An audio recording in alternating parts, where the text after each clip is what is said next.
Ser Podcast.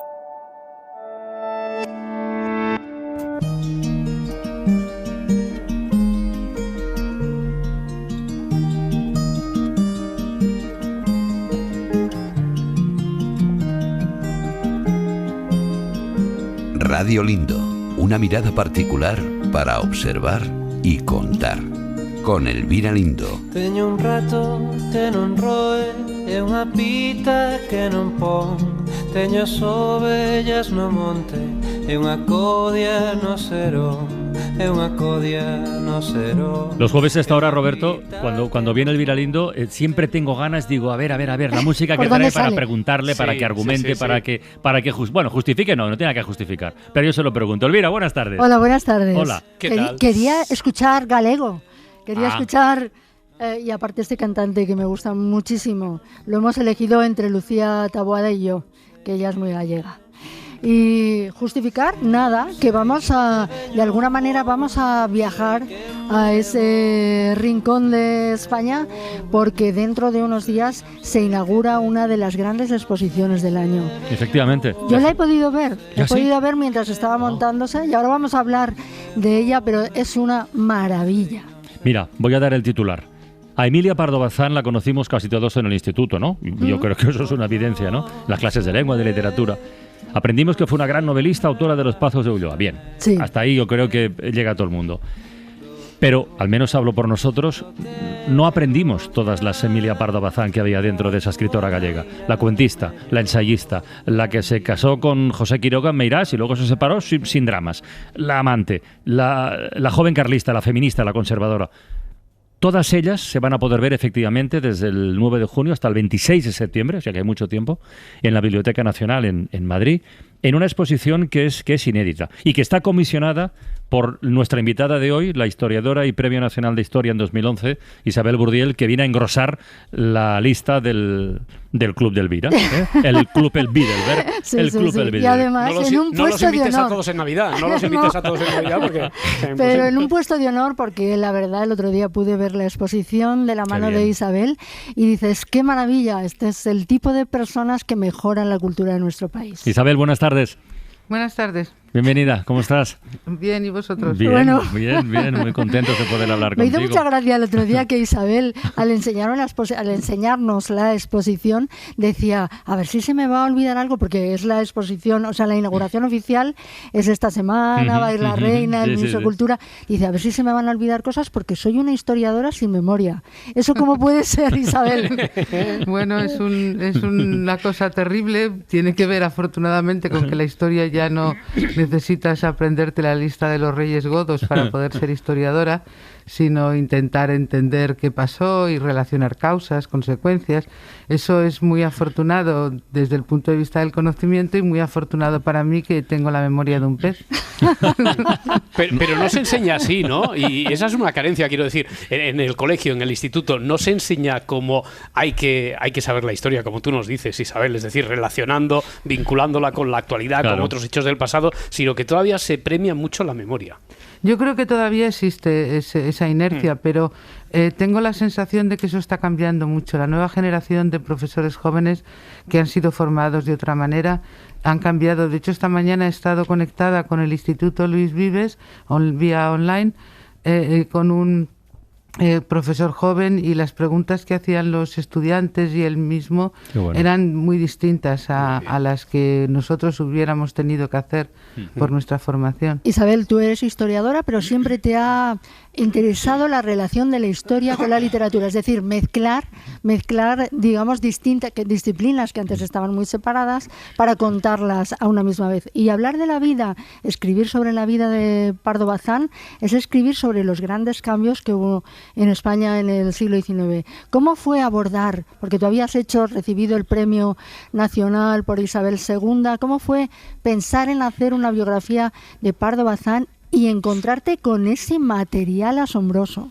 Pues bueno, fue una mezcla de azar, de encargo y de decisión propia. La Fundación Juan Marc y la editorial Taurus estaban organizando una colección, que ya han salido varios volúmenes, de españoles eminentes, y inicialmente no se pensó en ninguna mujer, pero inmediatamente se subsanó. Para variar. Fue una cosa inicial, fue una pequeña inercia que se subsanó pronto, y entonces me encargaron que dijera quién me gustaría hacer. Y pensé en Pardo Bazán porque me pasaba lo que a vosotros, había muy poquito del colegio. Yo además estudié en Villa García de Arousa. Uh-huh. Y bueno, pues las monjas decían que era mejor que no leyéramos a Pardo Bazán, que era estupenda, que era una gran católica, pero mejor no leerla.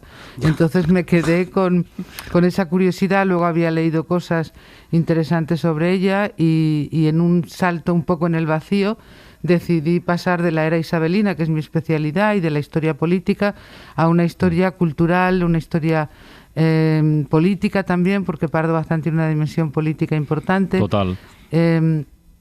Y bueno, descubrí una escritora extraordinaria. Además, yo he leído mucha literatura europea del XIX y me di cuenta de que era una de las grandes del siglo XIX. De hecho, un historiador de la literatura norteamericano, cuyo nombre en este momento, por supuesto, no recuerdo, pues decía cuando escribió sobre ella que no podía entender cómo una escritora de ese tamaño recibía tan poca atención, había recibido tan poca atención en su país. Si pensamos en su generación, alguien que nació en 1851 y murió en 1921, ¿qué gran escritora hay que esté a la talla de Pardo Bazán? Yo creo que muy pocas. Pues mira, a lo mejor uno de los motivos que explica ese fenómeno tan lamentable es que ya de entrada todos sus coetáneos la miraron con lupa. Ella lo contaba y lo escribía así en Cartas de la Condesa en el diario de la Marina de La Habana. Es el caso que he sido en los 30 y pico años de mi carrera literaria el más atacado y combatido de los escritores españoles. Todo se me ha regateado con avaricia. He ido conquistando el terreno palmo a palmo. Es cierto que tuve público desde mi primera novela, pero era una caminata por las dunas. Avanzaba y fuerzas invisibles me hacían retroceder. No teniendo acaso tiempo ni humor para analizar despacio mis escritos, aplicaban lentes ahumados al estudio de mi carácter y hasta de mi físico, que nada tiene que ver, supongo, con las letras. Yo era así, yo usaba un peinado de otro modo, yo me gozaba de hacer daño a mis enemigos literarios, yo era soberbia, yo era vanidosa. Por reprochar, hasta se me reprochaba el disfrutar de buena salud. Además, se me buscaban erratas, como solía decirse entonces, gazapos, y se afirmaba, y muchos lo creían, que yo había dicho en un cuento que los cuadrúpedos vuelan. Solo por lo de caminata por las dunas ya merece la pena. Se cita a sí misma como escritor. Sí, es muy típico del siglo XIX. Se intentaba utilizar el prestigio que tenía el término masculino. Las mujeres, pues muchas de ellas, la gran mayoría, para darse a sí mismas un lugar, utilizaban la forma masculina. Pero para entender la personalidad de Pardo Bazán, Isabel, hay que hablar de su ego, que como tú dices, lo tenía muy bien colocado, y eso era por la educación que recibió de su padre y de su madre, que la apoyaron en todo momento, fueron muy progresistas. Sí, su padre y su madre eran liberales progresistas, la apoyaron en sus ambiciones literarias, lo cual no era nada habitual, y la apoyaron los dos, el padre y la madre. La madre era una mujer culta, una pintora interesante. Era una familia hidalga con pretensiones aristocráticas, no todo era de color absolutamente correcto políticamente tal y como lo pensamos hoy, pero la dejaron ser, alentaron en ella la posibilidad de ser un individuo. Y su padre le dijo en un momento: si te dicen alguna vez que las mujeres no pueden hacer cosas que los hombres sí, di que es mentira, porque no puede haber, no puede haber dos morales para los dos sexos.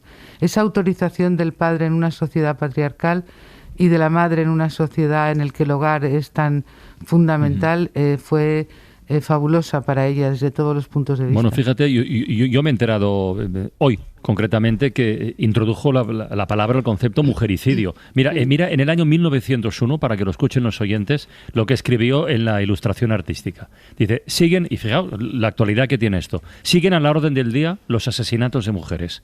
Han aprendido los criminales que eso de la pasión es una gran defensa preventiva y que por la pasión se sale a la calle libre y en paz. Y no se descuidan en revestir de colores pasionales sus desahogos mujericidas. 1901, ¿eh? Sí, era extraordinariamente adelantada como feminista. Utilizó el término siempre abiertamente. En el 19, en el último tercio, era más fácil decir feminista de lo que luego sería decirlo en el franquismo. La historia no va siempre en una línea progresiva, desgraciadamente, y ella era una feminista radical porque creía en la igualdad radical, creía en la capacidad de las mujeres de ser individuos, no tenían un destino relativo. No tenían que tener un destino relativo exclusivamente a los hombres, a los hijos o a los padres, sino que tenían que tener su propio destino, más allá de que luego pudieran tener hijos, como ella tuvo, que tuvo 3. Pero decir en el siglo XIX, no lo hizo nadie, ni Concepción Arenal, ni Rosario de Acuña, decir en el siglo XIX que el destino de la mujer y su gran capacidad de hacer es fundamentalmente ser madre. Eso era importante, sí. muy rupturista, le creó muchos enemigos y enemigas. Y hoy, por eso Pardo Bazán es a estas exposiciones sobre el pasado, pero con preguntas y respuestas que llegan al presente. Pardo Bazán enlaza muy bien con las olas actuales del feminismo. Hay una cantidad de material en la exposición, porque claro, es una mujer que tenía cuadros en su casa, que fue muy caricaturizada, que aparece mucho en la prensa, que tiene fotos, que incluso tiene un pequeño vídeo. Ella triunfó en Madrid, quiso triunfar en Madrid, y se hizo una persona muy conocida en la capital de todo en ese momento, y quiso entrar en la Real Academia. ¿Cuál es la historia de desamor con la Real Academia? Bueno, yo creo que era una relación de amor-odio y también llena de humor por parte de ella. Ella sabía que más valía, como ella dijo, la batalla que la victoria, en una cosa así. Pues empezó a sonar su nombre por su celebridad para la Real Academia, porque además de ser una gran novelista, era una erudita. Y bueno, había ya muchos escritores en la Real Academia. A Galdós le costó entrar, daros cuenta de lo que significa. Estaba dominada por un sector muy conservador. Y bueno, se empezó a hablar de ella. Ella, que entraba en todas las polémicas, escribió diciendo que estaba muy bien que se pudiera entrar. Ella y otras mujeres, se habló de Concepción Arenal o de la duquesa de Alba, que era también una erudita, pero los académicos nadie la presentó. Entonces, hasta 2 veces, la última vez en 1912, que ya era una eminencia reconocida, finalmente ella pidió que se la presentara, se firmó su candidatura oficial y consiguió lo que ella quería, y ya que no la iban a dejar entrar, que no tuvieran más remedio los académicos que decir que no entraba, no porque no tuviera mérito, sino porque era una mujer. Qué bueno, qué bueno. ¿Y hoy entraría, tú crees, Isabel? Yo creo que sí, yo creo que hoy entraría ya. Afortunadamente hay mujeres importantes y muy reconocidas en la academia. Yo creo que sí, que entraría y sería. Y entraría al trapo de todas las polémicas en Twitter también, entraría al trapo. Como era muy polémica, sí, entraría al trapo también en Twitter. Ella entraría, ¿no? Absolutamente, las nuevas tecnologías la apasionaban. Claro. Digamos que fue de las primeras gente que escribió con máquina de escribir. Se ha hablado de que fue capaz de conducir su propio coche, cosa que yo no he podido documentar. El tren, el cinematógrafo le apasionaba. Era una mujer que aceptaba la modernidad con todas sus ambivalencias y sus contradicciones. Ella decía que todo está en lo moderno, todo está en el mundo de alrededor nuestro. No creía en novelas historicistas, románticas, ni en el costumbrismo habitual, sino en un realismo potente, sofisticado, que se hiciera cargo de la modernidad, de los retos de la modernidad, de los enigmas de la modernidad. Por eso la exposición se llama El reto de la modernidad. Y era además una mujer muy cosmopolita, porque sus viajes a París fue también una persona que se hizo notar allí en Francia. Tuvo muchos amigos muy conocidos escritores de la época, y su amor con Galdós, con el que viajó también. Cuéntanos, Isabel, ¿cómo podía hacer eso? ¿Cómo podía separarse sin dramas, tener amantes, viajar con Galdós y que no pasara nada? Bueno, sí que pasaba, porque la ponían verde, era una mujer. Hasta hoy todavía se cuentan chistes en los que se hace un juego de lo que significaba mujer pública entonces. Chistes muy, muy procaces. Se la ridiculizó mucho, se la caricaturizó mucho, pero también lo más interesante es la gente que la defendió, porque misóginos era más habitual, ¿no? Pero en esa misma época hubo hombres que no lo fueron. Por ejemplo, ¿no? ¿quién la defendió? Por ejemplo, Galdós, por ejemplo, Unamuno, por ejemplo, Rafael Altamira, el krausista, o Francisco Giner de los Ríos. Entonces, estos eran tan de su época como los que Menéndez Pelayo, por ejemplo, una misoginia brutal, Clarín también una misoginia brutal, pero los interesantes son los que le apoyaron, me parece, porque además sirven para no justificar ciertas actitudes por mor de los tiempos. Pero hay que ser muy valiente para hacer todo eso, aunque te estén poniendo verde. Sí, tenía una voluntad férrea de ser. Digamos que tenía un ego muy bien puesto, que muchas veces le falta a las mujeres, y lo tenía en buena medida por su enorme inteligencia, probablemente dado cómo escribía y cuánto escribía y cuánto hacía, podía ser pues una mujer de alta capacidad, lo que llamaríamos ahora altas capacidades. Y luego tuvo ese apoyo incondicional de su padre y un apoyo incondicional que fue muy importante de su madre. Su madre murió muy mayor y cuando ella se separó de su marido y se trasladó a Madrid, su madre la ayudó con los 3 hijos a llevar la casa, a llevar las rentas de su familia en Galicia, aunque ella siempre intentó vivir y fue una escritora profesional que quería ganar dinero. Y ese amor incondicional de una madre inteligente y fuerte, yo creo que entonces y ahora ayuda mucho a tanto a las mujeres como a los hombres. Mira, claro, que ha salido antes en la conversación la relación de Emilia Pardo Bazán con Galdós. Mira lo que le escribía en una de las cartas el 8 de mayo de 1889.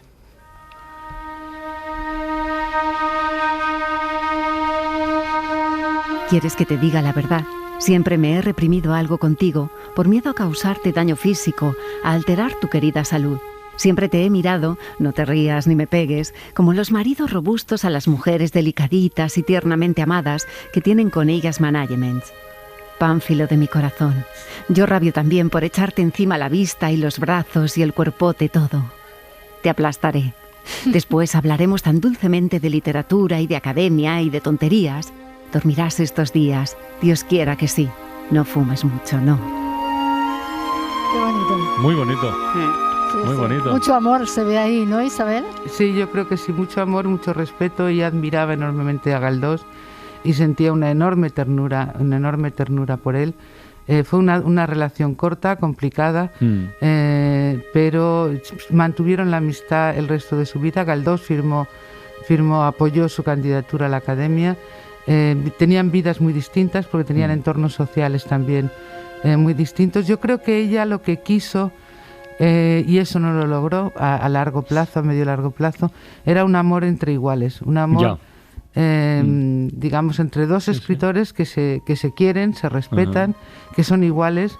Y eso, pues bueno, finalmente no pudo. Hay una frase muy hermosa en una de las. Es que ahora con esto que comentabas, en una de las cartas, le dice: tienes la gracia del mundo y me gustas más que ningún libro. que esto, en un diálogo entre escritores, tiene su aquel, ¿eh? Sí, ella además tenía muchísimo sentido del humor. Como ella era consciente de que no era muy atractiva para los ciertos estándares y que era grandota, pues le decía: ¿cómo haremos para que yo sea una sílfide de esas que rozan los lirios y no los tronchan? Eso en las cartas privadas que ahora conocemos. Y eso te iba a decir, ¿y esas cartas, tú te las crees? ¿Existen las cartas que decían que tenía un librero de la Cuesta de Moyano?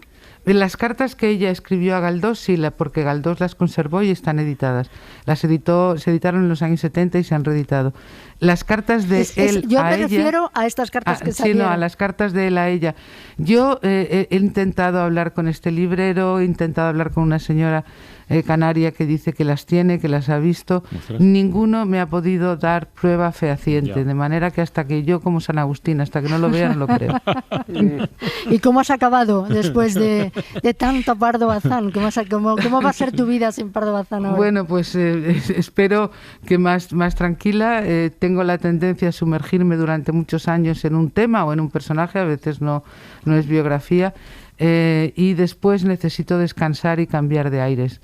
Estoy deseando poder descansar y cambiar de aires. Ha sido interesantísimo, ha sido apasionante, pero ya necesito otra cosa. Pero fíjate, una inmersión en un personaje. Yo antes, cuando enumeraba la lista de Emilia Pardo Bazán que no estudiamos pero que existen, ahí hay un montón de contradicciones en ella, que no es nada malo para una persona. Estamos muy acostumbrados a poner una etiqueta y que tal persona sea así, así, así. Y en cambio Pardo Bazán fue feminista, pero fue también en algunos aspectos más conservadora, tradicionalista, católica. católica, elitista en algunas cosas, ¿verdad? Es una persona llena también de contradicciones en su perfil. Es una persona con muchas ambivalencias, que son las ambivalencias. Me gusta más ambivalencia que contradicción. Sí, porque si no remite a la idea de que tenemos que ser todos de una pieza, ¿no?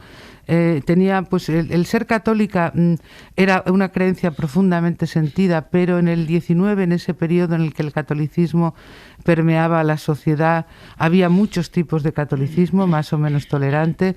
Le sirvió como un lugar de apoyo para poder hablar, para poder ser alguien que fuera escuchada. Y muchas mujeres eran muy religiosas, pues pensad en las escritoras inglesas, que eran todas protestantes, pero enormemente religiosas. Y luego, pues ella era muy progresista como feminista, muchísimo. Si creemos en la autonomía del feminismo, que mi generación intentó anclarla, y la generación anterior, sobre todo, frente a los partidos, pues ella creía en esa autonomía. Pero luego, en aspectos políticos, venía de una clase social, de un entorno liberal, pero progresista, pero elitista, y en ese sentido tenía ese punto elitista, esa desconfianza del pueblo. Pero era muy consecuente en una cosa: decía, todos los derechos que alcancen los hombres, me parezcan a mí mejor o peor, es decir, que los tienen que alcanzar las mujeres. Entonces yo estuve bloqueada cuando escribía, para gran desaliento de los editores. Estuve muy bloqueada porque no la llegaba a pillar del todo en estas ambivalencias, hasta que en un momento determinado me di cuenta de que se podía ser conservadora y progresista a la vez. Sí. Que en unas cosas se puede ser y en otras no, que no va todo a la par, ¿no? ¿Quieres que grabemos esa frase en mármol? Por favor, y la repartimos y la distribuimos? Hace falta esa distribuimos. frase. Hace falta que muchos se den cuenta ahora. Sí. Para un país debería como ser tan complicado. tan enconado y tan fraccionado, sería muy importante eso. Por eso yo creo que la memoria de Pardo Bazán en Meirás ayudaría a algo más transversal en la política española y en la concepción de la memoria histórica.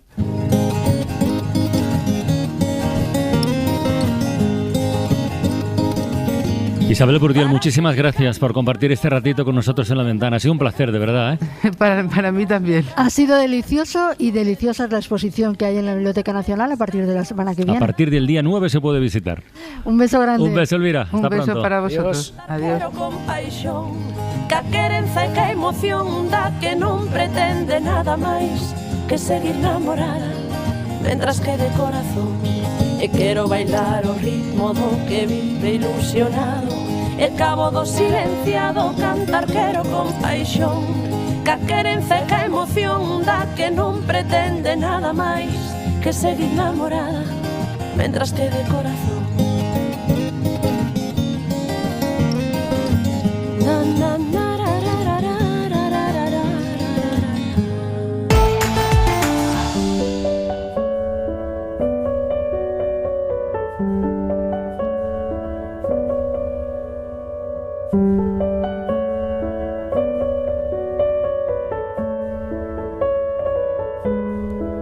Acabamos de pasar un rato delicioso hablando de Emilia Pardo Bazán, y esto no para, esto continúa. Yo estoy absolutamente convencido que muchos oyentes, como ahora la radio se puede escuchar en directo o en diferido, estoy seguro de que muchos oyentes reconocen esta música porque es la sintonía de Un libro, una hora, que es el programa dedicado a los libros que dirige y presenta Antonio Martínez Asensio y que se emite los domingos de madrugada aquí en la SER. Por eso decía lo de la radio en directo o en diferido. Bueno, pues Un libro, una hora está de aniversario. Cumple 100 programas este próximo fin de semana. ¿Y cómo va a celebrar un programa de libros un aniversario? Coño, pues hablando de libros, por partida doble, que es lo que toca. Y este fin de semana se emite el sábado a las 4 y el domingo en su horario habitual. ¿Y sabe, Roberto, saben, amigos oyentes, sabéis con qué libro van a soplar la vela de cumpleaños? ¿Con qué libro es? Con La Regenta. Se moría de hastío. Tenía 27 años, la juventud huía. 27 años de mujer eran la puerta de la vejez a que ya estaba llamando. Y no había gozado una sola vez esas delicias del amor de que hablan todos, que son el asunto de comedias, novelas y hasta de la historia. El amor es lo único que vale la pena de vivir. Había ella oído y leído muchas veces. Pero, ¿qué amor? ¿Dónde estaba ese amor? Ella no lo conocía. Antonio Martínez Asencho, buenas tardes. ¿Qué tal? Buenas tardes. Felicidades, amigo. Muchas gracias. ¿Qué tal? La verdad es que ha sido emocionante oír aquí en la ventana de repente sonar la sintonía. Que es una maravilla, que es preciosa. Sí, es preciosa. Elegida por Mariano Revilla, que es nuestro realizador y que es el nuestro gran Mariano.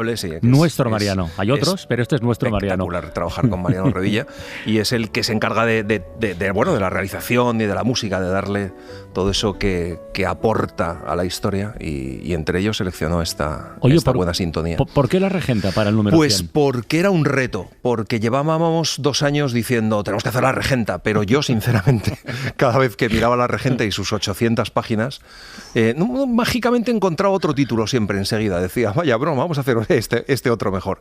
Y al final ya con los 100 he dicho no, vamos a hacer la regenta y vamos a atrevernos con la regenta y la verdad es que ha sido un reto porque claro, es que la regenta es todo el universo, o sea, Clarín lo cuenta todo lo que siente cada uno de esos habitantes de Vetusta, cómo se relacionan entre ellos, las maldades, las miserias, los sentimientos, todo. Y entonces, claro, llevar todo eso a 1 hora, pues sí, ha sido un reto, la verdad. Vamos a hacer un poquito de picoteo, si te parece, vale. en los minutos que tenemos por delante, vale. Porque, 100 entregas dan para mucho. Bueno, acabamos de hablar de Emilia Pardo Bazán. Sí, bueno, pues un fragmentito de los Pazos de Ulloa, claro. Yo creo que tocaría, ¿eh? Se deslizó sin ser visto por la cocina y subió la escalera a escape. Llegado que hubo a las habitaciones altas, residencia de los señores, de tal manera supo amortiguar el ruido de sus pisadas, que el oído más fino lo confundiría con el susurro del aire al agitar una cortina. Perucho se coló en la habitación, ocultándose tras del biombo. Vio a la niña dormida y al ama de bruces sobre el lecho de Nucha, roncando sordamente.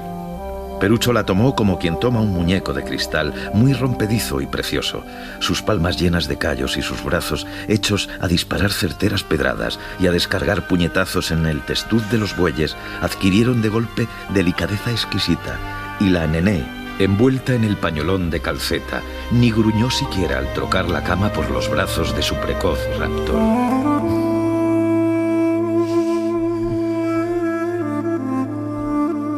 Yo, Antonio, quería preguntarte una cosa porque la he tenido como duda en la cabeza desde que arrancasteis el programa.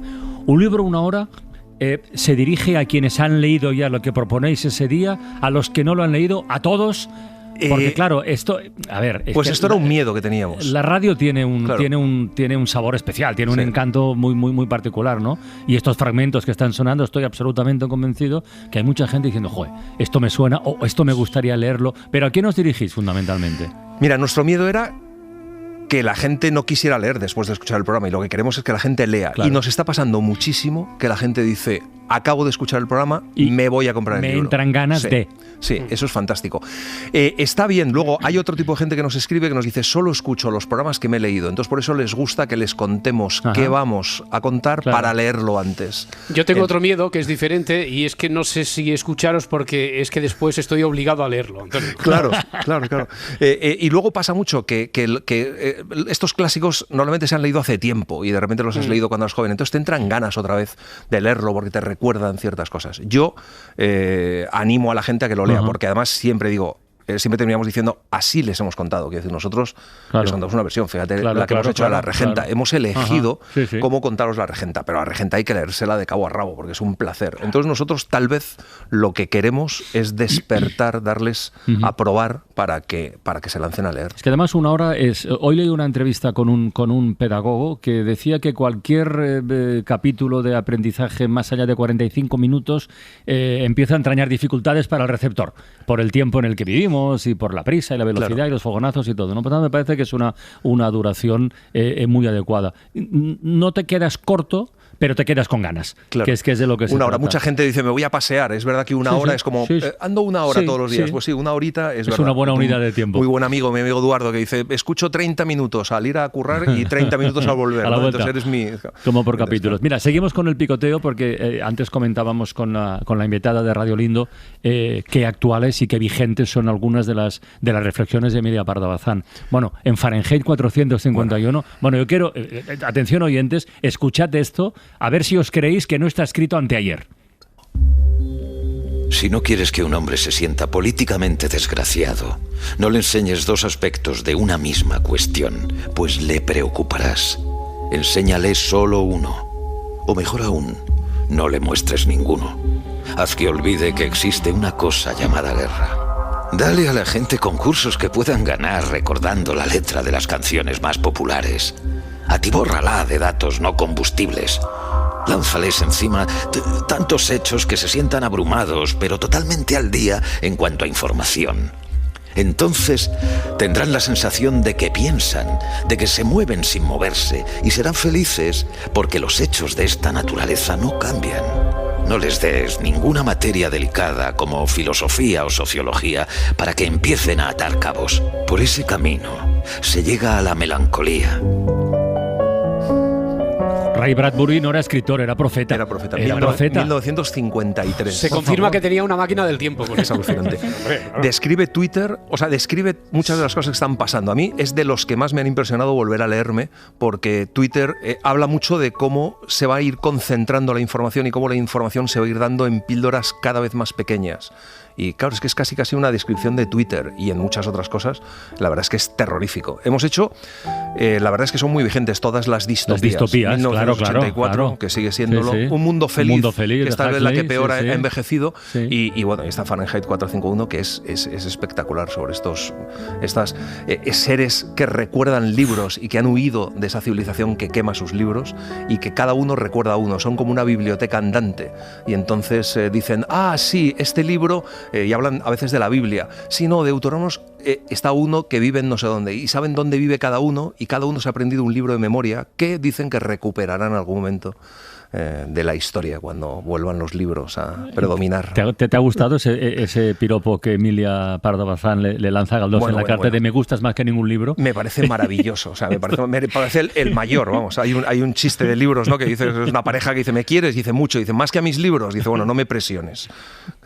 Oye, yo creo que un libro, estoy absolutamente convencido que un libro una hora es uno de los elementos para fomentar el hábito de la lectura, y en eso hay una parte importantísima que es la de la cantera, que es picar piedra para intentar captar nuevos lectores, ¿no? Se suele decir, y yo creo que con mucha razón, que el niño que aprende el gusto por la lectura, no digo imposición, sino que lo aprende en la infancia, de adulto, será un buen lector, ¿no? Y ahí, en la literatura infantil y juvenil, que es otro capítulo que habéis abierto... Hemos hecho bastante, sí. Habéis hecho bastante, pues claro, podríamos, yo qué sé, Peter Pan, El Mago de Oz, Momo, hay tantos. ¿Y si hacemos algo de, no sé, por ejemplo, Las aventuras de Pinocho? Cuando tuvo terminadas las manos, Geppetto notó que le arrebataban la peluca de la cabeza. Se volvió y ¿qué vio? Vio su peluca amarilla en manos de la marioneta. «Pinocho, devuélveme enseguida la peluca». Y Pinocho, en lugar de devolvérsela, se la puso a sí mismo en la cabeza y quedó sepultado debajo, casi sofocado. Ante aquella insolencia burlona, Geppetto se entristeció y, melancólico como no lo había estado en su vida, volviéndose hacia Pinocho, dijo: «Piel del diablo, no estás terminado aún y ya empiezas a faltarle al respeto a tu padre. Mal, hijo mío, mal». Y se secó una lágrima. Estos títulos que he mencionado, entre los cuales figura Pinocho, esta sería una vía de acceso. Luego hay otra que a mí personalmente me sirvió más en su momento, que es la vía de las aventuras. Y ahí tienes, pues yo qué sé, La Isla del Tesoro, Capitanes Intrépidos o Salgari. Salgari, que yo tengo tantos recuerdos tan asociados, no solo a mí, sino a mi padre. Con las novelas de Salgari, que el hecho de que un día, en un libro una hora, pudiéramos escuchar su versión de Los Tigres de Montparnasse, me parece maravilloso. Rápidamente los dos veleros bajaron por el río y 3 minutos más tarde se encontraban en alta mar. A 600 metros de la orilla, un gran barco que rebasaba las 1.500 toneladas, fuertemente armado, navegaba no muy rápido, cerrándoles la salida al oeste. Sobre su puente se oían redoblar los tambores que llamaban a los hombres a sus puestos de combate, y se oían las órdenes de los oficiales. Sandokan miró fríamente a aquel formidable contrincante, y en lugar de asustarse de sus dimensiones, de su numerosa artillería y de su tripulación 3 o 4 veces más numerosa que la suya, ordenó: ¡Tigres, a los remos! Los piratas se precipitaron bajo cubierta poniéndose a los remos, mientras que los artilleros apuntaban sus cañones y espingardas. Ahora es nuestro turno, barco maldito, dijo Sandokan cuando vio los praos moverse como flechas bajo el empuje de los remos. Yo, en fin, Son maravillosas. ya sé que no son cosas incompatibles, y seguramente es una cuestión de edad o de preferencias, da igual. Pero donde esté el universo de Sandokan, Sí. que se quiten los piratas del Caribe. Quiero Sí, decir, sí, o no, sea, absolutamente. o sea, no, Bueno, ya Sandokan- sé que no es incompatible. No, pero- absolutamente. Pero es tan exagerado, es tan aventurero, es tan divertido, tan valiente, es un personajazo. A mí me ha encantado leerme, claro, esto que consideraban literatura popular y que efectivamente era literatura muy popular, el Salgari. Y es he leído tanto a divertidísimo. Salgari. Un personaje además tan peculiar, ¿sabes? Salgari no salió jamás de su No, ciudad. no Nunca sabía viajó, eso. nunca O sea, viajó todo por ningún imaginación. sitio, es todo imaginación y Ajá. habló de los sitios más exóticos del mundo y nunca salió de Turín, vamos. Entonces, bueno, pues era un hombre que se dedicaba a contar Sandokan y contó muchos otros, porque tuvo muchas otras series siempre desarrolladas en el Oriente Lejano y son maravillosas. O sea, Sandokan sale y hay 100 enemigos con escopetas y él va con una espada y gana. Y entonces, Pobres y enemigos. mola, sí. ya estaba tardando Mara Torres en asomarse a la ventana. ¿Qué Porque tal? Buenas tardes. Ella viene siempre a esta hora, pero cuando estamos así con este chute de libros, de literatura, de hablar, de compartir, de recordar, digo, está tardando Mara. Sí, mira, venía escuchando a Elvira y a la experta en Emilia Pardo Bazán, luego la regenta, ahora Salgari, en fin. Esta hora se hace siempre muy entretenida y te provoca mucha frustración porque te lo quieres leer o volver a leer todo. Exacto. Eso es. Exacto. No sé si os pasa vamos. a vosotros también que cada vez que oís hablar de libros y alguien lo cuenta bien, te dan ganas de o releerlo o leerlo si no Claro, has yo mi tenido oportunidad, frustración ¿no? es efectivamente no poder leer más, pero claro, es que ya no puedo leer más. O sea, ya lo siento, pero ya no. Antonio, no ¿qué doy más de sí. requisitos tiene que reunir un libro, en fin, sea una distopía, o ciencia ficción, o aventuras, el que sea, para que esté en un libro una hora? Pues mira, ¿Cómo nosotros hacéis el casting? hemos elegido, primero, que sea variado. Yo intento meter, por ejemplo, un autor español todos los meses, Ajá. variado. Si hemos hecho una aventura, pues luego metemos un dramón. Quiero decir, tratar de que sea también un poco variado. Al principio, la extensión era clave, claro, por no hacer tampoco un libro larguísimo que nos cueste contarlo. Y luego que sea muy narrativo. Es verdad que los libros más filosóficos o que tienen una estructura demasiado moderna son muy complicados porque tiene que tener una estructura más lineal y tiene que tener algo que avance, una narrativa que avance. Entonces hay libros que tienen, a lo mejor son muy complejos, que van con flashback hacia adelante y hacia atrás. Eso nos cuesta más contarlo porque la gente se pierde también, ¿no? Entonces que sean narrativos. ¿Sabes lo que pasa? Que nos hemos ido dejando, y eso es una cosa que te tengo que confesar, nos hemos ido dejando los libros gordos. Ya. Porque como con la regenta hemos ido mirando para otro lado, pero ya no podemos evitarlo. Entonces nos hemos hecho una lista de los que... Sí, y entonces claro, tenemos que hacer Crimen y Castigo, tenemos que hacer El Conde de Montecristo, tenemos que hacer... El Conde de Montecristo. Claro, tenemos que hacer Notre Dame de París, tenemos que hacer libros gordos. Será Entonces, para la versión un libro 2 horas, como mínimo, pues ¿no? es verdad, mira, eso es una cosa que hemos pensado hacerlo en dos programas. Pero eso, por ejemplo, se puede hacer con el Conde de Montecristo, porque es verdad que el Conde de Montecristo tiene dos partes muy claras, cuando está encerrado en If y hasta que se escapa, y luego la venganza. Habrá otros libros que no, Crimen y Castigo, pues hay que hacérselo en uno. Pero claro, eso exige pues leer más. Yo todas las semanas hago, pues claro, también supone meterte 800 páginas a la semana y es más. Estaba pensando una cosa, que con esta lista de libros es imposible, metafísicamente imposible, que ninguna persona se aburra. Muchísimas gracias. Esperamos, esperamos un libro 2 horas, como decía Roberto, o 3, o lo que sea. Cuídate mucho, amigo. Muchísimas gracias. Chao. Hasta pronto.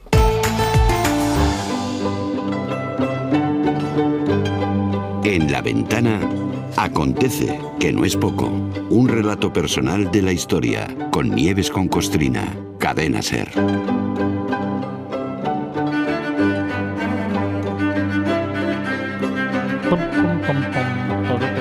Hola Nieves, buenas tardes. Hola, ¿estás ¿qué tal, ahí? Carlas? Sí, estoy aquí. ¿Se me ¿Qué tal, siente? Roberto, Sí, Carlas? ¿qué Sí, tal? te siento. Oye, vaya horita de libros que acabamos de dejar atrás, ¿eh? Sí, No por vaya nada, horita de pero ha sido libros. manera de disfrutar. Vaya horita de arte de arranque también. Qué Vaya manera de disfrutar. Sí, sí. Bueno, ahora ya tenido- vamos, ya está, ya nos hemos dado topetazos en la espalda, ya, abrazos, ¿cómo estás? Ya está, venga, vamos al lío. Yo no sé si alguien se toma la molestia de hacer un ranking, una especie como de hit parade, con las grandes calamidades de la humanidad, que estaría bien hacerlo, ¿eh? Que ahí, por cierto, deberíamos distinguir entre catástrofes naturales y desgracias provocadas por la mano del hombre, que son unas cuantas. Bueno, y sobre todo por las ocurrencias del Club de los Iluminados. Hoy creo que tenemos un caso de los que en caso de existir esa lista, ese hit parade, sería Podium. Pero seguro, Sí, segurísimo. Sí. Sería difícil elegir cuál es lo peor, pero vamos, esto ya está arriba del todo, vamos. Vamos a hablar de lo siguiente, de la revolución cultural, que llamó la revolución cultural china de Mao, ¿no? Y el comienzo de lo que se conoció en China como la revolución cultural proletaria, y que de cultural tuvo, yo qué sé, pues lo mismo que Abascal de patriota, ¿no? Eso es muy difícil de situar en el calendario. No hay un día concreto en el que señalar oficialmente el inicio de aquella pesadilla, ¿no? De aquel caos social, humano y político que además alentó Mao Zedong, o Mao Zedong, que me pasa como con Miami, que no sé cómo hay que decirlo. Mao Zedong. ¿No? Mao Zedong. Bueno, este pollino nunca sé cómo llamarlo. Bien, este tirano tuvo un sueño imposible y metió a todos los chinos en una ratonera.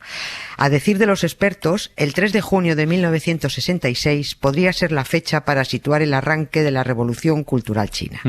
Digamos que hace 55 años, aquel 3 de junio, se produjo por 10º día consecutivo una manifestación de jovenzuelos absolutamente alucinados, como si todos estuvieran fumados, todos alteradísimos, gritando en chino, con cara de mala leche, pidiendo a su líder, a su gran timonel, que pusiera en marcha el gran decreto que llevaría a China al gran cambio, a la extinción del burgués, así, al fin de los vicios burgueses, como por ejemplo llevar una cartera de piel. Toma ya. Sí, ¿a quién se le ocurre? Sí, claro, o tener un libro en casa que ellos consideraban burgués. Hola. Por supuesto, nada. Ahí Antonio Martínez Asensio no hubiera triunfado, ¿eh? No, que va. Libros en casa ni uno, ¿eh? Vamos, tremendo que fue aquello. Por supuesto, nada de esto, nada de aquellas manifestaciones fueron espontáneas, ¿no? Pero eso hizo Mao Zedong, dar el pistoletazo de salida a una demencia colectiva que dio lugar a la horriblemente famosa joven Guardia Roja y poder, muchísimo poder, a unos descerebrados jóvenes guardias rojos para que hicieran literalmente lo que les saliera del bolo, para que señalaran a quien quisieran, para que denunciaran y castigaran a quien les diera la gana, familiares, profesores, vecinos. A mí no me extraña que muchos chinos no tengan un carácter especialmente simpático con la que llevan encima, ¿eh? Es que ya van camino de cumplir 72 años de la proclamación de la República Popular China y, joder, la verdad, risas han tenido pocas.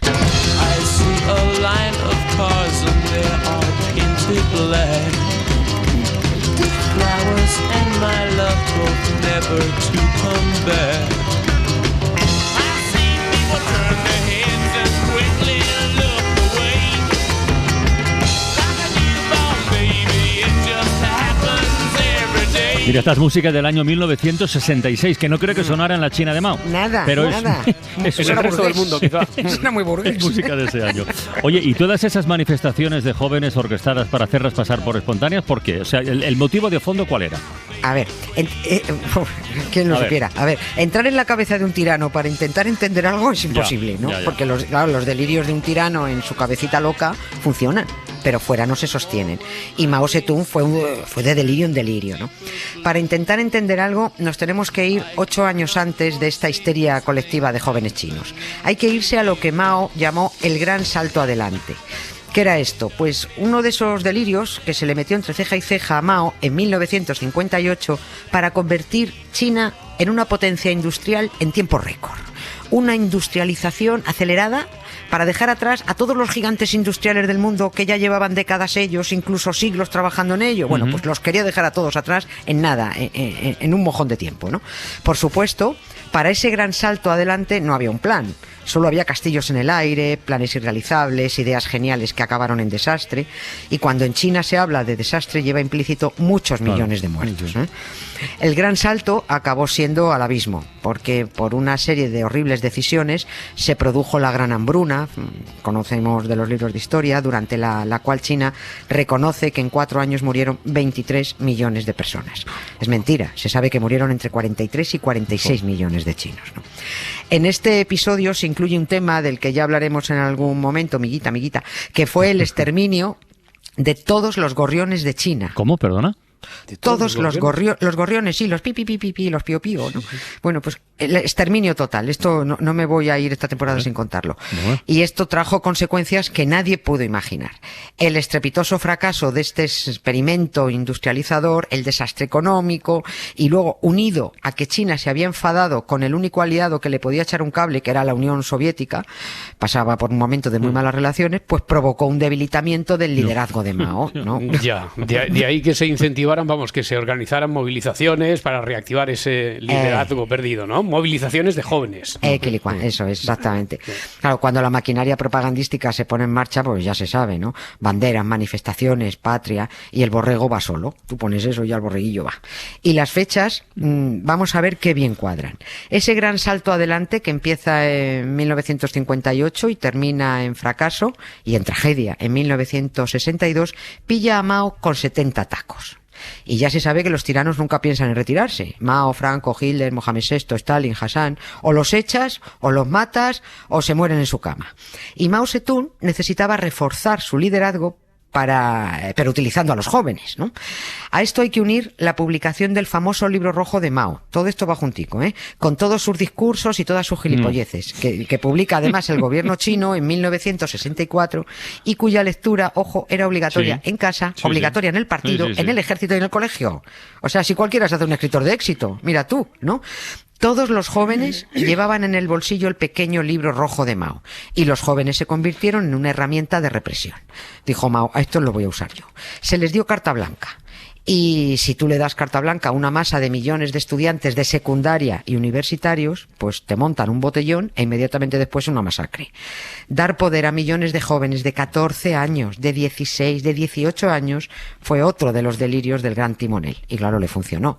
A raíz de las manifestaciones consecutivas de jóvenes en los últimos días de mayo de 1966 y sobre todo a partir de aquel ya del 3 de junio, nació la joven Guardia Roja, que no eran nada. Solo era una masa desquiciada y peligrosísima. Oye, ¿llegaron a establecerse como, de manera oficial, digo, como cuerpo policial o del ejército militar o algo? No, que va. Iban por libre. Nada, a su bola. Ellos detenían y castigaban a quien les daba la gana sin respaldo legal, sin normativa, a lo suyo. Cada vez se venían más arriba y el clímax a esta locura se produjo a mediados de agosto en la plaza de Tiananmen. Allí reunió Mao a 1 millón de guardias rojos en un mitin, insisto, adolescentes desde 14 años, enfervorecidos porque el líder les estaba regalando poder para matar en nombre de una ideología, ojo. A todos les entregó Mao un brazalete rojo y ala, ya estáis autorizados, venga, a lo que sea. Y así fue como se pasó de la masacre de vidas humanas por la hambruna que provocó el gran salto adelante a las persecuciones, las humillaciones y asesinatos de la Revolución Cultural. Da miedo ver esas imágenes antiguas con miles de adolescentes, miles de niños, de estudiantes desfilando con perfectas coreografías y una cara de mala leche que llevan, que se creían los forjadores de la nueva China, ¿no? Asesinaban, acusaban al tuntún, señalaban a cualquiera como enemigo del régimen, ¿no? Si un chino escuchaba a Beethoven, era un burgués, al paredón. Si llevaba un billetero de piel, era un capitalista, al paredón también. Cualquier alumno universitario podía humillar, detener y hasta matar a un profesor, si lo consideraba sospechoso, ¿no? Todos los jóvenes estaban abducidos, estaban absolutamente histéricos, y a Mao Zedong le vino de perlas porque era como tener un policía en cada esquina en su lucha contra el capitalismo, ¿no? Le vino también que ordenó el cierre de universidades y escuelas de secundaria para que los descerebrados adolescentes y jovencitos pues se dedicaran en cuerpo y alma a la Revolución Cultural. La última novela de Juan Gabriel Vázquez habla mucho de esto y lo relata de una manera, en fin, absolutamente... Pero esto tenía que acabar algún día. ¿Cómo se paró, Nieves? Se fue parando porque el propio Mao se arrugó. No me extraña. Claro, los guardias rojos habían adquirido más poder que el propio Partido Comunista Chino y el ejército juntos, ¿no? En un año la cosa se había ido de madre. Y hubo un hecho concreto ocurrido en una ciudad que nos va a sonar, en Wuhan. Sí, un hecho que demostró que... Pues ocurrió algo que demostró que o eso se paraba o hasta Mao acabaría señalado por usar espuma de afeitar capitalista. Contado solo por encima, 2 fanáticos de la joven Guardia Roja en Wuhan dieron orden al ejército de la zona para que hicieran no sé qué cosa, ¿no? Y los soldados dijeron, pero ¿vosotros de qué vais? imberbes, y les dieron una somanta de palos por atrevidos, ¿no? A estos dos. Bueno, esto fue un punto de inflexión para que Mao, que solo era bueno mientras dormía, se acojonara y ordenara parar aquello, porque habían dejado que se les fuera tanto la cabeza, ojo, que es que hasta quisieron alterar el color de los semáforos. Es decir, el rojo, símbolo del comunismo, no debía ordenar pararse, debía indicar adelante, y con el verde, considerado un color capitalista, había que detenerse. Claro, con los primeros guarrazos en los cruces comprobaron que la idea era mala, como todas las que tuvieron. Oye, pues mañana es 4 de junio, mañana es el aniversario de la matanza de la plaza de Tiananmen. Sí, 32 años ya, 32 años desde que aquel estudiante con camisa blanca y pantalón oscuro, con un par de bolsas de plásticos en las manos, se plantara delante de un tanque dispuesto a frenarlo o a morir, aplastado. El tanque paró, pero horas después los tanques ya no pararon, ¿eh? Pasaron por encima de cientos de estudiantes a plaza de Pekín, que es la más grande del mundo. Unos 2.000 muertos se calcula. De aquel joven de 19 años nunca más se supo, salvo que fue ejecutado en los días posteriores.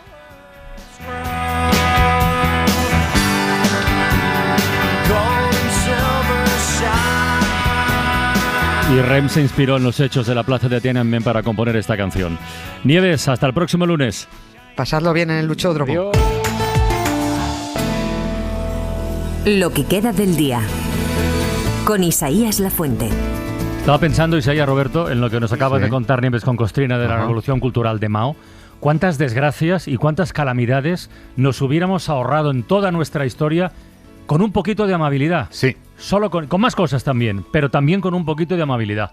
Bueno, oye, esa es la clave, ¿no? Y ayer lo recordábamos en la ventana y por si acaso hay algún despistado, se lo volvemos a recordar. Es la receta de un bioquímico escocés al que entrevistan en el diario La Vanguardia.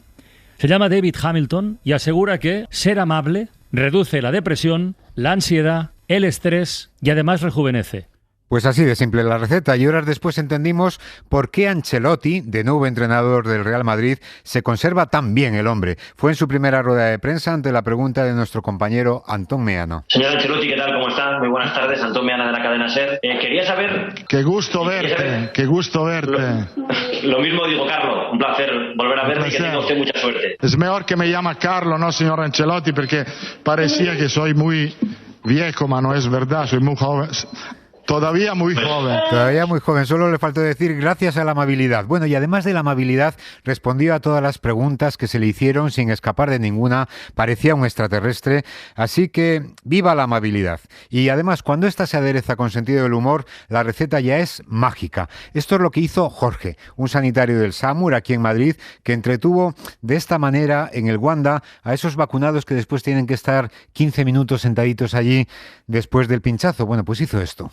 Es que mire, yo dentro de 21 días exactos me voy justo de vacaciones porque tengo ya los billetes comprados para Hawái. ¿Qué hago? Lo primero, disfrutar de Hawái, que tiene que ser espectacular. Lo segundo, quedarse con mi cara pues para llevarme. Y ahora sí me van a permitir que me ponga un poco más serio para despedirme, porque me encantaría darles las gracias de todo corazón por haber venido hoy aquí a vacunarse. Han sido ustedes de verdad unos auténticos valientes, porque después del bombardeo informativo que hemos tenido durante estos últimos meses con todo el tema de la vacunación, han hecho lo correcto. Gracias a que se han llevado ese pinchacito que casi no se nota, toda la sociedad en su conjunto ha dado un paso más para terminar con esta pandemia. Les voy a pedir que hagan vida normal, que esto es una vacuna y les prometo que no se acaba el mundo, pero sobre todo les voy a pedir que me dejen la sala del Wanda libre, porque aquí vamos como el Cholo Simeone, partido a partido, pues nosotros vacuna a vacuna. Bueno, este es Jorge, desde luego. Jorge ha estado esta mañana aquí en la SER, en Hoy por Hoy. Se trataba solo de mitigar el temor de la gente, nos decía, y es un temor no por desinformación, sino por sobreinformación. Hay mucha gente que va con cierto temor. La verdad es que hemos estado tan sobreinformados que al final tanta sobreinformación ha hecho que la gente pues no sepa realmente lo importante, y lo importante es que hay que vacunarse y que es segura la vacuna. Entonces, pues mucha gente cuando termina la charla viene y hay alguna persona que rompe a llorar y dice, estaba muy nerviosa pero me voy muy tranquila. Y cosas como estas hace que Jorge esté muy orgulloso de su profesión, de lo que hace, pero Ángel se aventuraba un posible futuro profesional alternativo para este hombre. ¿Te has planteado dedicarte al mundo del espectáculo, Jorge? Pues no, la verdad es que nunca me lo he planteado, pero bueno, sí que es verdad que igual hay que planteárselo ahora. Bueno, si es por plantear ideas, Mariola Lourido tenía una idea mejor. Yo creo que podrían llevarlo a un consejo interterritorial, ¿no? Igual se relajaban un poquito los políticos y llegaban a algún tipo de acuerdo, ¿no? Me parece muy buena idea. Sí, una extraordinaria idea, desde luego, Ángeles. Bueno, el Consejo Interterritorial decidió ayer nuevas medidas. En la rueda de prensa se les olvidó contar una, pero para eso está la redacción del Mundo Today. Vamos a ir. El gobierno permitirá ir a las discotecas por la noche, pero solo a planchar. Las reuniones con convivientes serán de un máximo de 6 personas, con una plancha por persona y mascarilla obligatoria. El comprador de la estatua invisible de 15.000 euros asegura que le han robado la pieza. No había puesto nada aquí, me he girado y cuando he vuelto a mirar ya no había nada. María Dolores de Cospedal no acudirá a la manifestación en Colón en contra de los indultos a políticos. Quizás lo necesite en un futuro. Y mientras tanto, Pablo Casado...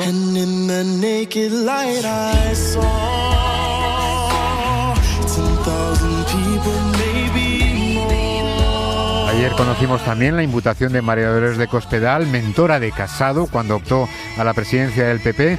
Pero él no quiso hablar durante todo el día. Hoy ha hablado para decir que no hablará. Y solo le ha faltado decir aquello de esa señora de la que usted me habla. Yo hace 4 meses dije que no iba a volver a hablar de cuestiones que no me corresponde valorar, que nada tienen que ver con mi responsabilidad como presidente del Partido Popular, mi compromiso con los valores que representa el Partido Popular en su servicio público.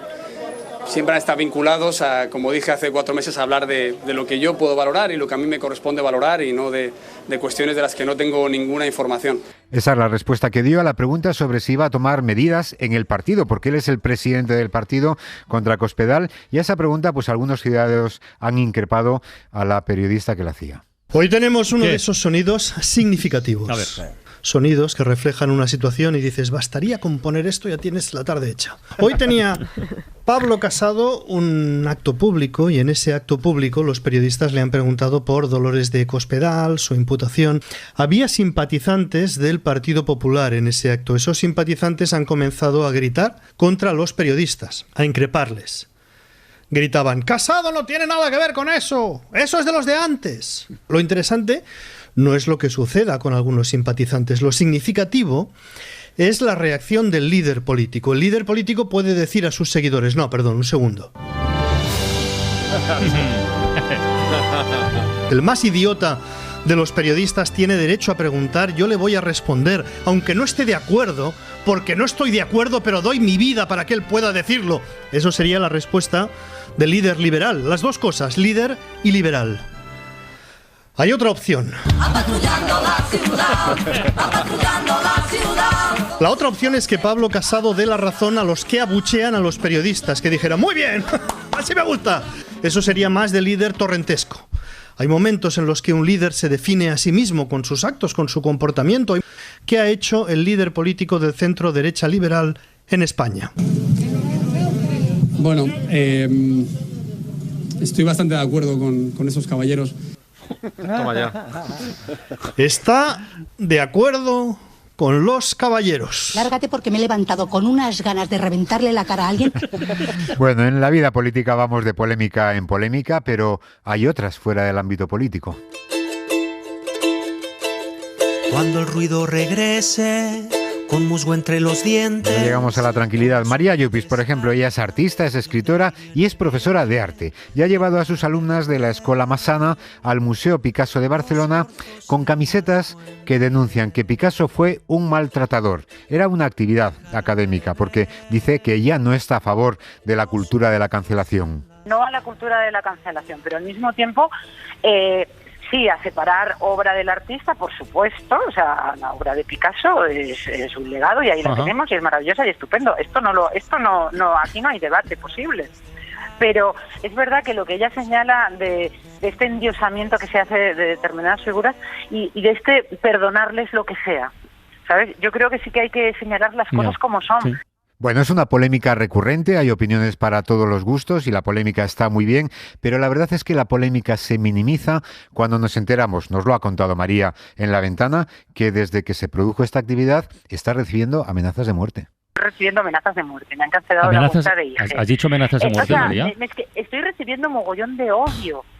¿sabes? Simplemente por hacer una acción pacífica. Pues la verdad es que es tremendo, desde luego. Y después está lo de Rocío Carrasco, ya ha terminado el serial de emitirse en Telecinco, y nos preguntábamos si ha servido para algo la emisión de este documental en el que esta mujer ha contado al mundo su maltrato. El análisis se lo hemos dejado a Mariola Cubels. Yo lo he visto todo y es como, a ver, un símil. Hay un incendio, que es la violencia de género hacia esta mujer, la mediática, muy importante. Y bueno, y Telecinco decide acabar con el incendio, ¿no? Y entonces elabora esta serie documental, la intención es buena, yo creo que sí, que se pone el foco sobre todo esto que ha provocado el incendio, pero mientras tanto, y como no queremos que la cosa se apague, contratamos a pirómanos para apagar el incendio. Al lado hay bomberos que sí, que a veces están con mangueras y a veces con pequeñas regaderas. Decidimos que si lo apagamos pronto, y sobre todo si lo apagamos con medios naturales, que son los bomberos, el agua, los helicópteros, no sacaremos todo el rendimiento que queríamos, y decidimos continuar. ¿Y qué pasará a partir de ahora? Pues solo el tiempo lo podrá decir. Y un viaje en el tiempo es el que hemos realizado con la invitada de Elvira Lindo esta tarde. Se llama Isabel Burdiel. Es autora de una biografía sobre Emilia Pardo Bazán que se titula así: una mujer adelantada a su tiempo, precursora del feminismo, una mujer que logró vivir una vida alejada de la que vivían otras mujeres de su época y con una gran oposición de muchos hombres, pero también con el apoyo de otros muchos hombres. La ponían verde, chistes muy procaces, se la ridiculizó mucho, se la caricaturizó mucho, pero también lo más interesante es la gente que la defendió, porque misóginos era más habitual, ¿no? Pero en esa misma época hubo hombres que no lo fueron. Por ejemplo, ¿no? ¿quién la defendió? Por ejemplo, Galdós, por ejemplo, Unamuno, Francisco Giner de los Ríos.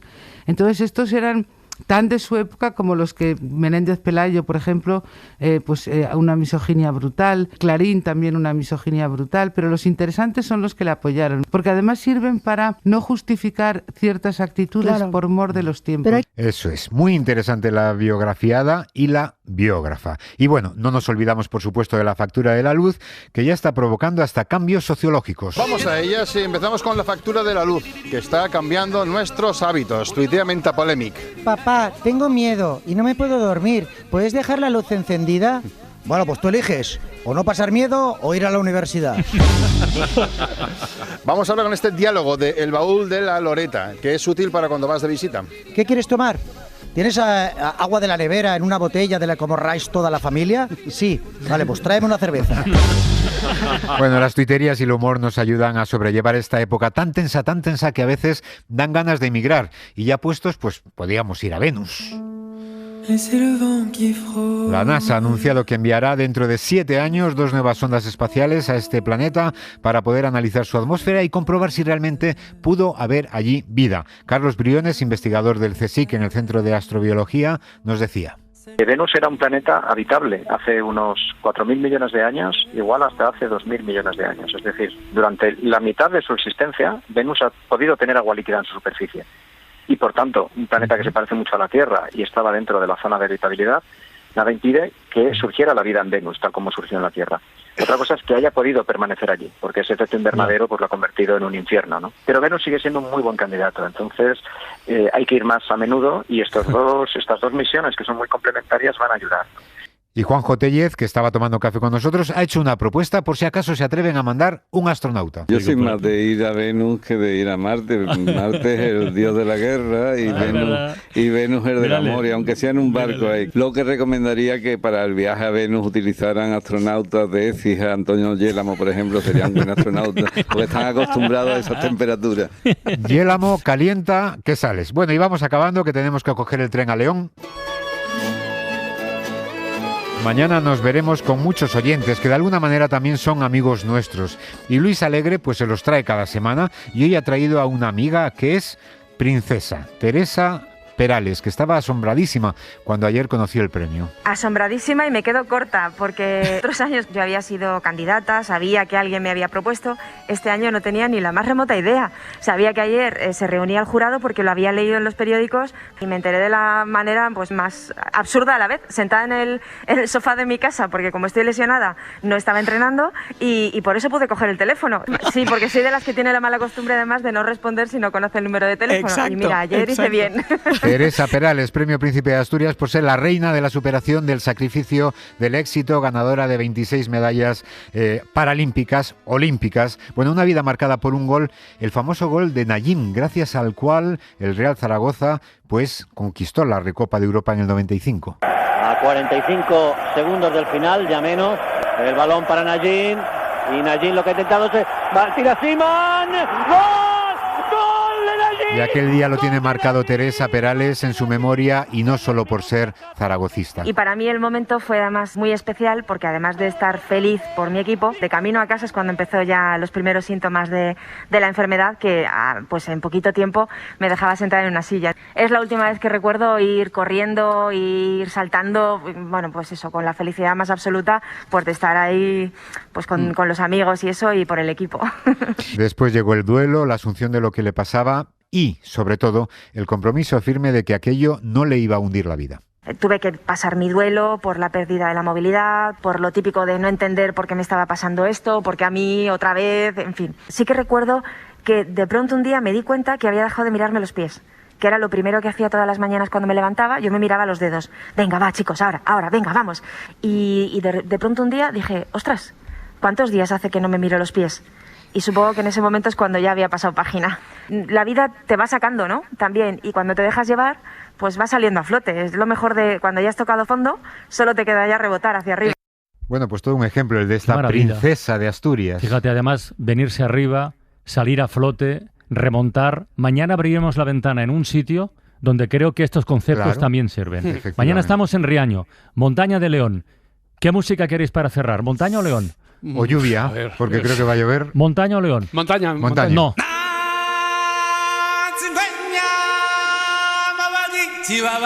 León. Hasta mañana. Adiós. Adiós.